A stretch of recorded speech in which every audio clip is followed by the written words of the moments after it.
Let me just read that again. There is something exceedingly improving to the mind in the contemplation of God. It is so vast that our thoughts are lost in its immensity, and so deep that pride is drowned by its infinity. Now that's the really posh way of saying, you think about God, stuff happens. But there's one thing that quote lacks, if you ask me. It's the public health warning that it needs. Because when you start thinking on the Lord too much, it gets a bit dangerous. Things start to happen. You start to get a sense of what is real and what reality is like. You see, thinking on the Lord isn't just like a set of ideas. I think today what I'll do is I'll explore butterflies. And you go away and you look in your books and you're like, I think on butterflies out of the variety and loveliness. And you can tell I've done it. That's about as much as I can talk to you about butterflies. Wow, butterflies. And what you do is close the book, go back and do whatever else you want to do. But not when you think on who the Lord is. Not when you meditate on who He is. Because He isn't something that you can distance, as we're going to find. He is an immanent reality. He is the reality of every moment, of every year that has been in history. Of every place, every square inch on planet Earth. He is the immanent reality. And particularly if you belong to Him today, if you're somebody who's named yourself as a Christian, if you said, Jesus Christ is Lord and Saviour in my life, He is particularly immanent. But He's not safe. I suppose He is safe, but He's unsafe. He's good, but He hates evil. He's generous, but He can't be controlled. He's Lord, but He flattens His rivals. He's for His people, but His people, make no mistake about it, belong to Him. Now I wonder whether you struggle with any of that. The immanent reality of the vastness and bigness and presence of God. Because if you did, and if you do, then you're in good company, because that's exactly what mighty King David was struggling with. Now I wonder whether you spotted it when we had that read. You see, a lot of the Psalms that we've been going through, they're the hymn books of the Bible, and they sing great big songs of faith. But it's almost always into a context. There's a situation. So maybe it's David or one of the other singers, and they come, Lord, I'm freaking out. Some dude wants to hack me head off and stick it on a pike. Or, Lord, I'm really depressed and I can't cope with the future. Lord, I feel the weight of my own personal sin and I don't know how to cope with it. Oh no, I've got enemies and they're wicked and there's injustice everywhere and it doesn't seem fair. So most of the songs, the Psalms in the centre of the Bible, are being talked about a situation that the singer, the writer, is in, and they're trying to process it, wrestle it through, knowing who God is, what He is like, and what He can do. Question. Look down at verse 1 and tell me, what is the situation that David is singing about now? What's going on for him?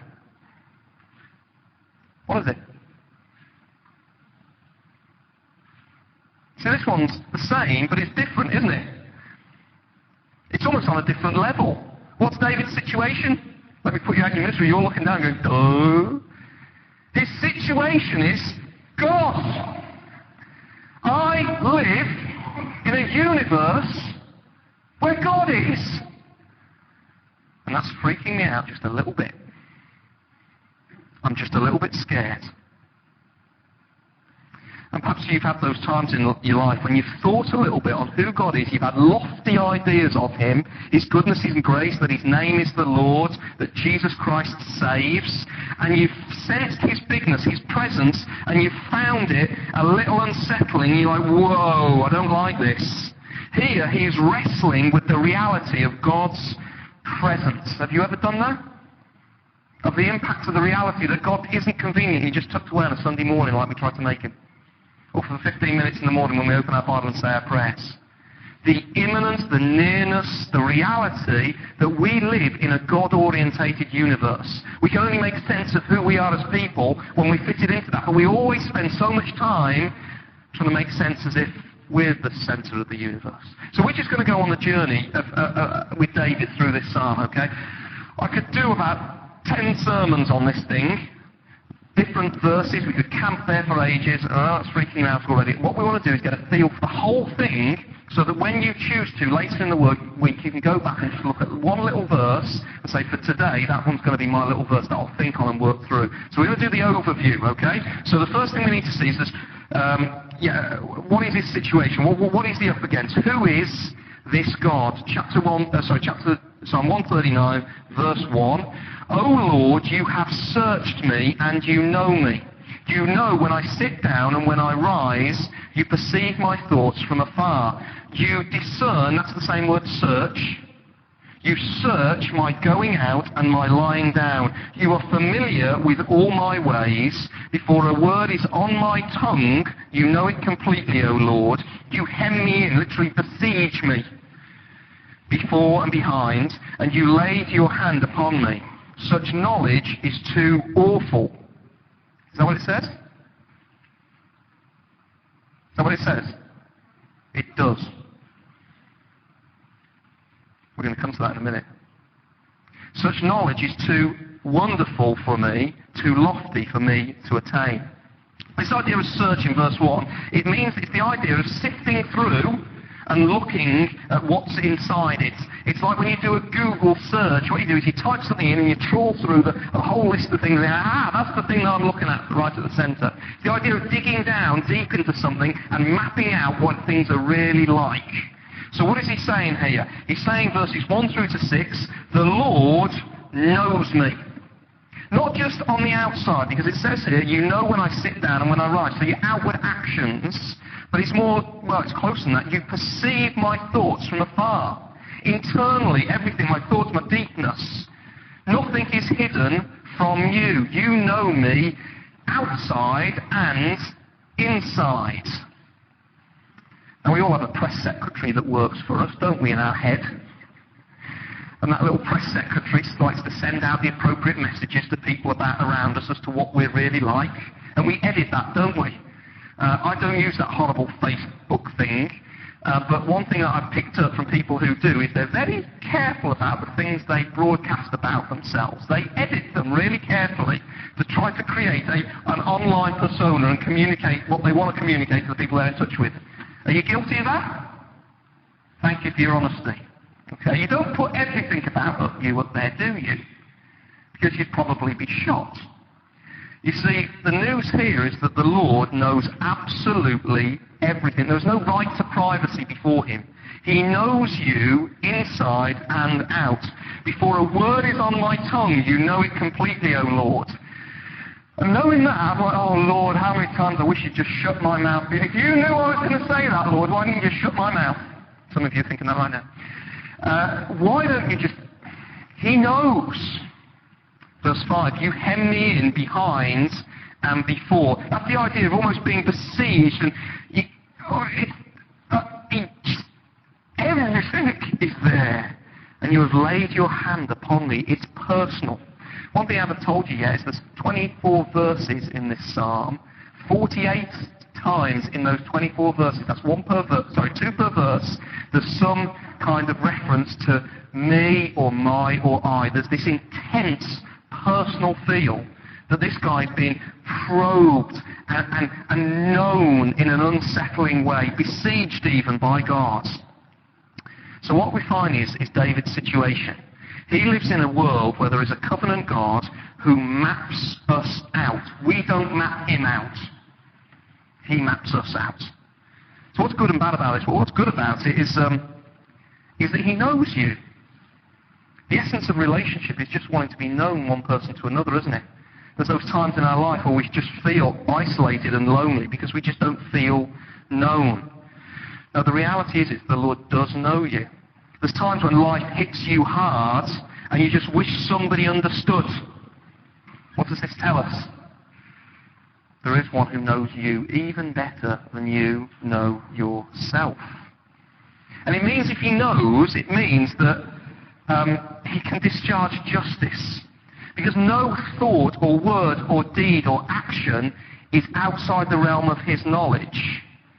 He knows exactly what needs to be done. Can you imagine if that wasn't true? That would be scary, wouldn't it? If there isn't one who knows everything and knows how to put it right. That'd be frightening. But the psalmist doesn't stop there, does he? David doesn't stop there. If the first 6 verses are about the knowledge of God, this situation of God, I'm known, then in verses 7 to 12, it's like, it's inescapable then. And he starts to freak out, verses 7 through to 12. Where can I go from your spirit? Where can I flee from your presence? That word presence is literally face. If I go up to the heavens, you are there. If I make my bed in the depths, you are there. If I rise on the wings of the dawn, if I settle on the far side of the sea, even there your right hand will guide me. Your right hand will hold me fast. If I say, oh, surely the darkness will hide me and the light become night around me, even the darkness will not be dark to you. The night will shine like the day, for darkness is as light to you. You can run, but you can't hide. So in this section, having realized that the Lord knows him intimately, he starts to panic, and he starts to do a Jonah. Do you remember Jonah in the Bible? The Lord started getting a little bit too close for comfort and asking him to make choices that he didn't feel was part of his life goals and life plans at the time. So what did he do? He ran away. And here's David, in his mind, imagining the idea of trying to run away. And I think he sort of becomes a bit of an Eeyore by the end of it. He starts with, where can I go from your spirit? Where can I flee from your presence, from your face? That personal touch of God. If I go to the heavens, give yourself a spaceship. If I get to down to the depths, submarine. And it builds like this to the point where, verse 9, if I rise on the wings of the dawn, or if I settle on the far side of the sea, even there, where can I go? Do you realize that God has no barrier to limit him? He is not limited by geography. That's your place. He is not limited by time. He is always everywhere present. So this doesn't mean that sort of like God sort of is like a tub of margarine. You know, when you have a tub of margarine, you take this beautiful tub and then you spread it really thinly everywhere and have a little bit of it at a time. Yeah? Unless you, block a lot. No, not healthy. No, it's not like that at all. The Lord is everywhere. The fullness of who he is in every moment, in every place that has ever been conceived or will ever be conceived. Right now, he is our environment. He is 100% here, now, and now. He's everywhere. Do you understand that? Of course you don't. But can you believe it? Can you conceive of it? Nearly. But it starts to make you tremble, doesn't it?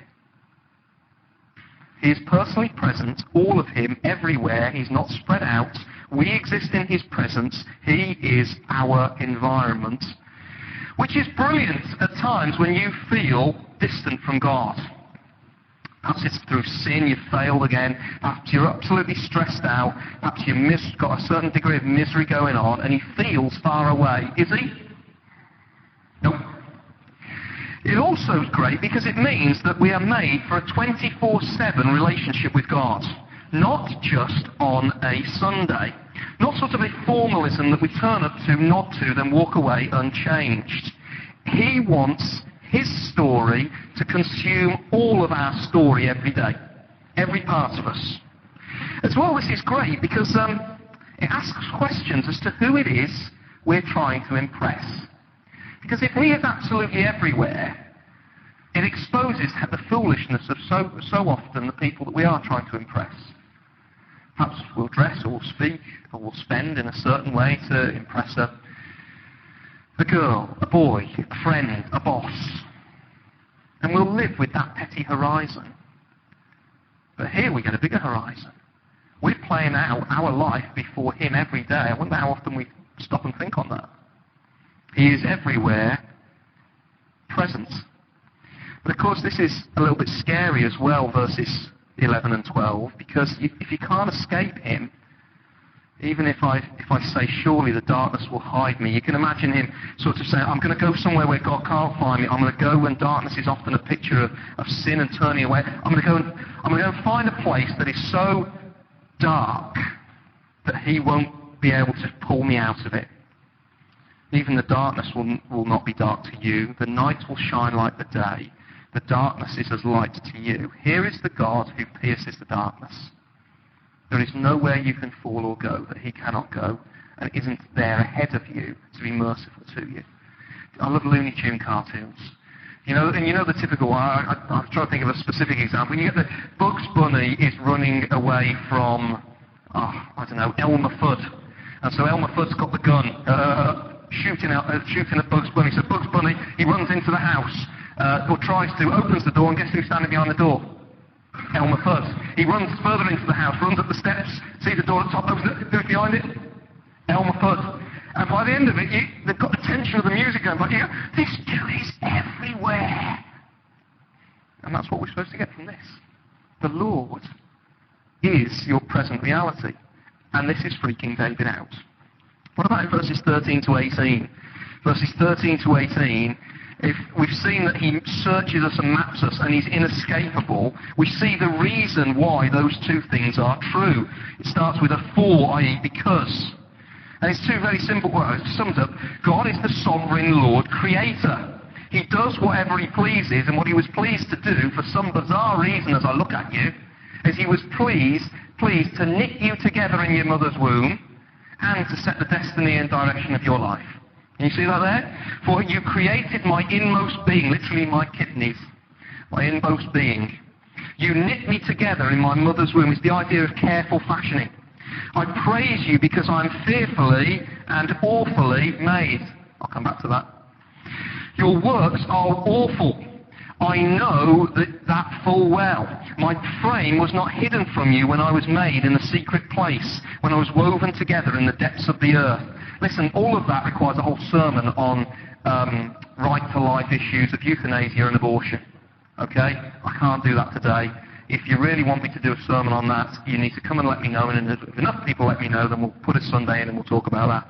But the point here is what we've got is David is aware that right in the womb, he was fearfully made. He was wonderfully made. Please, don't let anybody tell you different. Don't let anybody tell you that you were made as junk. Oh, you've fallen a long way because you're a sinner. But don't let anybody tell you that you were made the way you are. God made you as you are and delighted to do it. All our days are in his hands. So who decides whether we live or die? He does. I've probably told you this illustration because it just hit me so hard when I saw it. The story of Stonewall Jackson in the American Civil War. He was one of the military commanders. I can't remember whether he was a colonel or a general at the time. And he went to take on the Yankees in the blue coats, and he was part of the Confederate forces from the South. And he led a contingent of men into a battle which, they've got the lines with all the guns, bang, bang, bang, bang, bang. And it's just pot luck out there. There's bullets flying everywhere. They're all wrapped up in their ranks, shooting left, right. And he's on the top of a horse, on the top of the hill. He's basically the big prime target, and his men start to crumble and start to get all fearful because they see they're about to get battered by the Yankee bluecoats coming at them. And they're about to turn to run, and they're just standing behind them, higher up, more exposed, on his horse, is who? Colonel, at the time I think it was, Jackson. And so one of the men yells out, "Look at the stone wall! Stonewall Jackson!" And that fired up the men. They looked round, and they said, "Wow, he's there." Later on that evening, one of his officers, when they'd won the battle, came up to him and said, "How do you do it?" And in an accent I can't pronounce, it would have been sort of Midwestern American. He said, "Because my God owns all my days, I am as safe on that battlefield as if I were tucked up in my own bed." Wow. My frame was not hidden from you when I was made in the secret places, when I was woven together in the depths of the earth.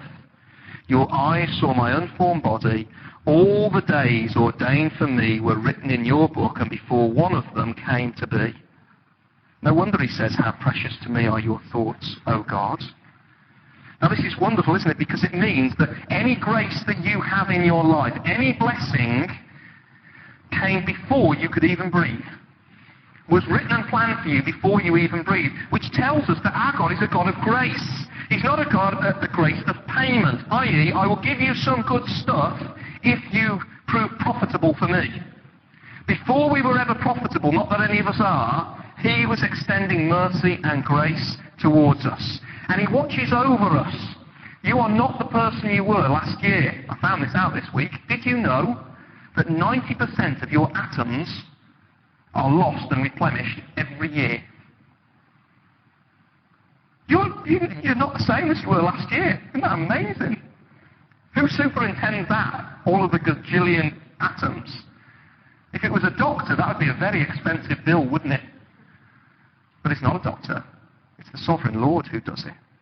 Now, this is wonderful because he watches over us, but it's also scary because, well, the level of control. In some sense, you'd be an idiot not to have a sense of fear. You are utterly, totally, always have been and always will be in his hands. So that's the situation. Listen, that's by far the longest bit of the sermon, okay? Don't panic. We just run through the situation. Now, is the situation of David any different to yours?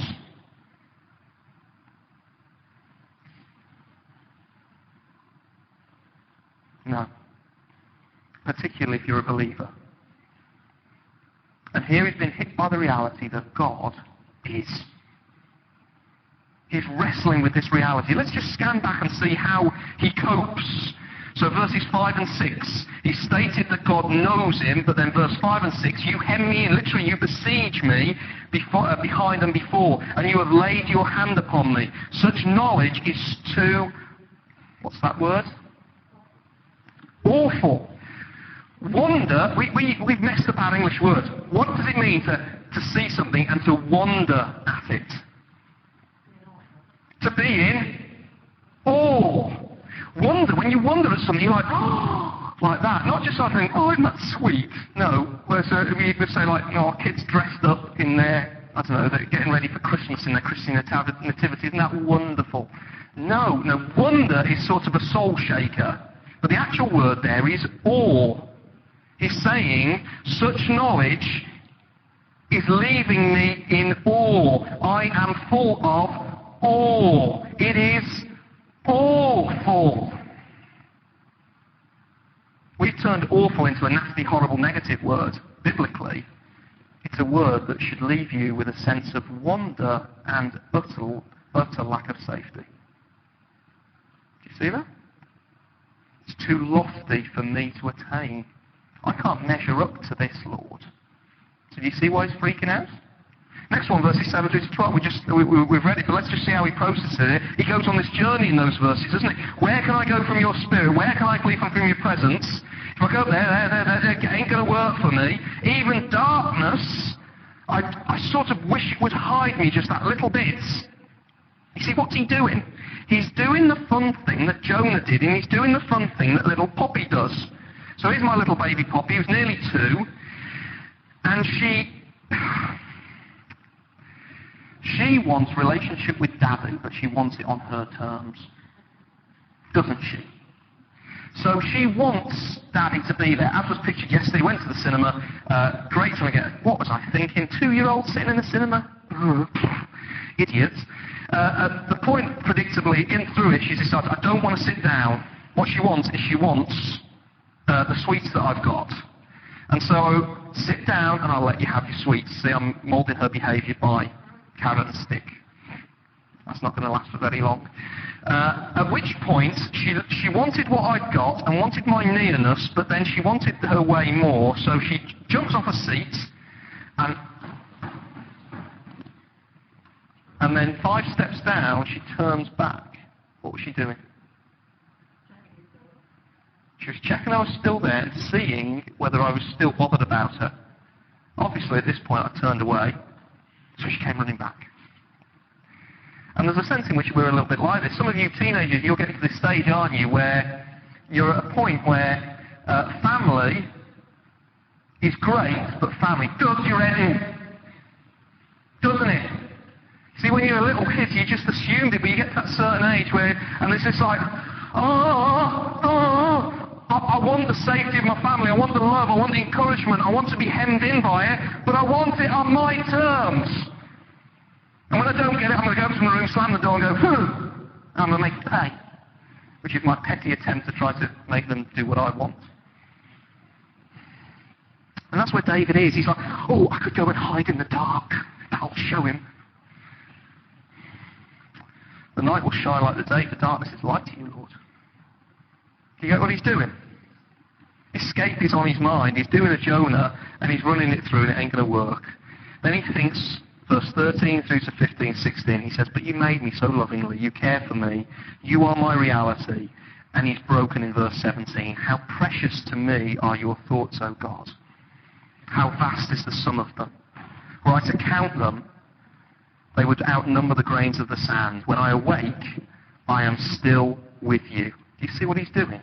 He's saying, I'm waking up to a reality check.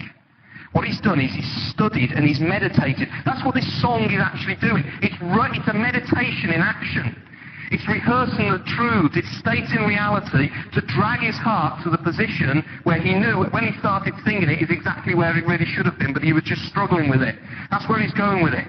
Now, this sort of shows us up a little bit here. He has studied, wondered, awfuled, thought on who God is so he knows who his God is.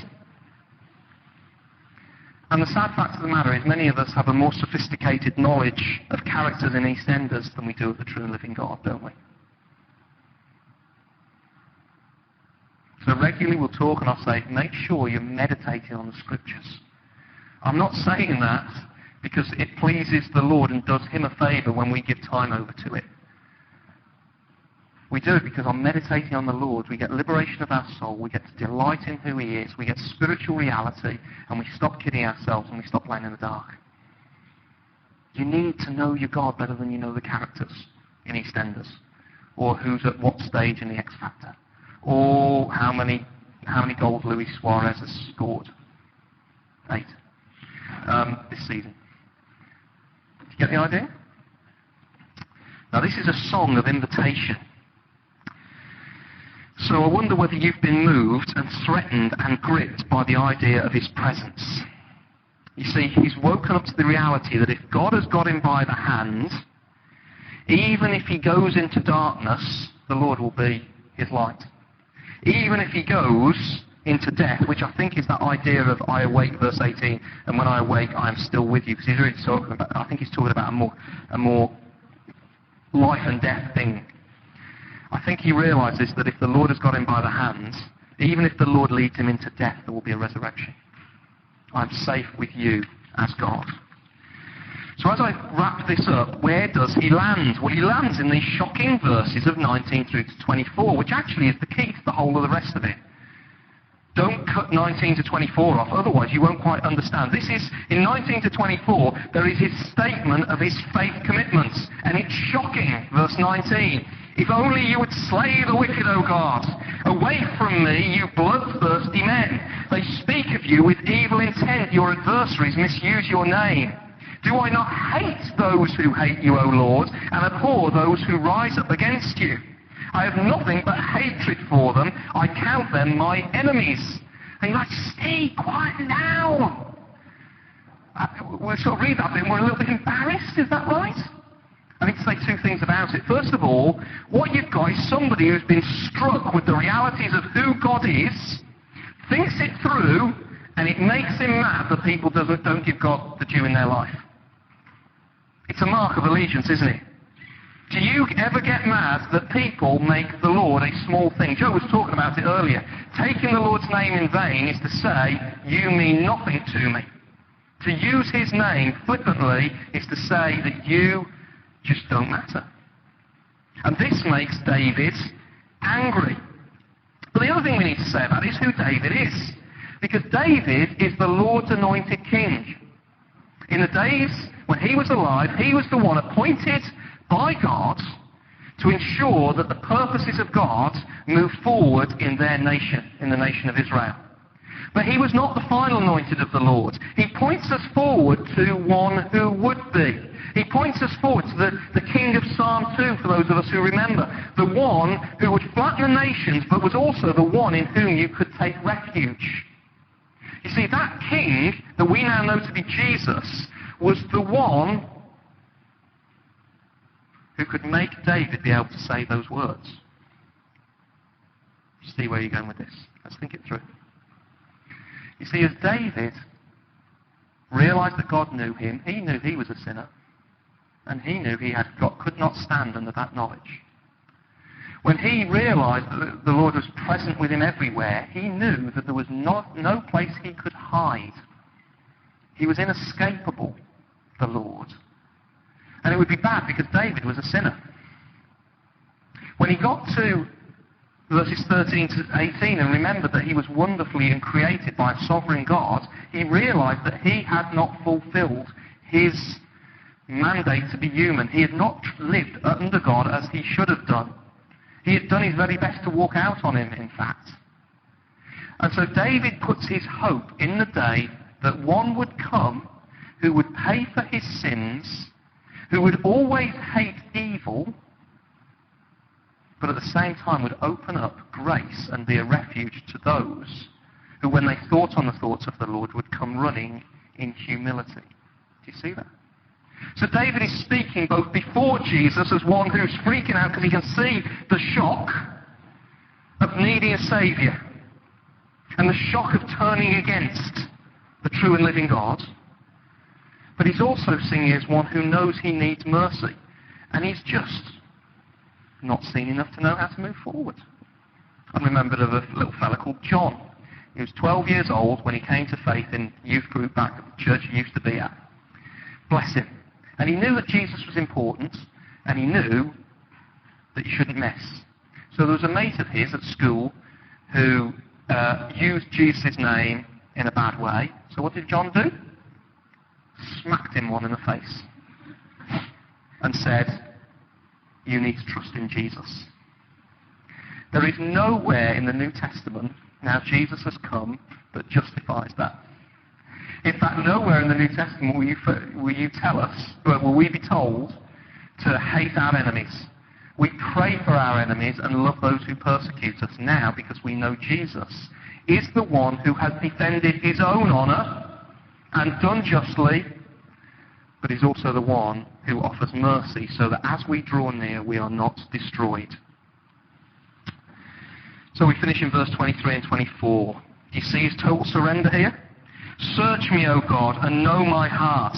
Test me and know my anxious thoughts. That thing that I was freaked out about, the idea of your closeness, I want it more. Give it me now. I want to be consumed by it. I want to be taken up into it. I want you, Lord, to map me out. I want your way. I want you to know me deeply. I want you to be with me that I may honour you. See if there is any offensive way in me and get rid of it.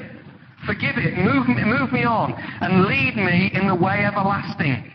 That way everlasting comes up again and again in the Psalms. There are two ways. There's the way spoken of in the Proverbs, where there is a way that seems right to man but gets you killed. It ends in death. And here he's saying, I know I could go that way, but Lord, would you lead me in your way everlasting? Search me more. Even if it means that moment by moment, from time to time, I find it awful in a wonderful kind of way. Expose all the darkness in me and lead me into your light. Which brings us to the point of thinking about this. And in a minute, Anthony's going to take us through it, but it would be worth us saying this, wouldn't it? This here, our table service together, where we remember that Jesus is the one who knew us perfectly, yet did not count our sins against us, because it got counted against him. He was the one that if he was to rescue us, he would have to put himself in an inescapable position. He would have to surrender willingly to pay for our sin. And he didn't bat an eyelid in the process. We're going to stand and sing together that song that we heard at the beginning. Many of you may have sung it at New Word Alive. The ladies who lead the singing girls are going to come up, and could you sing for us here? We're going to sing that one through, and then in a minute I'll hand back to Anthony as we pay attention to what's going on here. Hold on, where's Joe? Well, let's stand together, stretch your legs, and as soon as the music gets going, we'll be away.